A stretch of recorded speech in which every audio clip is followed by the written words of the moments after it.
Kita hari ini melihat jam tangan yang jelek dan diperbaiki, radio yang jelek kita perbaiki, TV yang hampir mati kita perbaiki dan kita gunakan.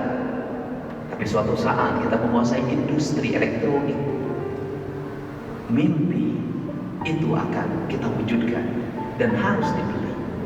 Cara membeli mimpi adalah kerja keras, tanpa putus asa, terus melaju walaupun tantangannya berat.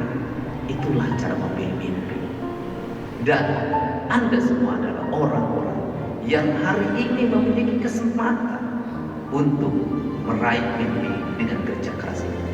Semoga Indonesia ke depan memiliki rakyat yang memiliki kecerdasan dan memiliki pemimpin yang memiliki kearifan, dan itu semua adalah Anda sebagai generasi yang akan mewujudkan.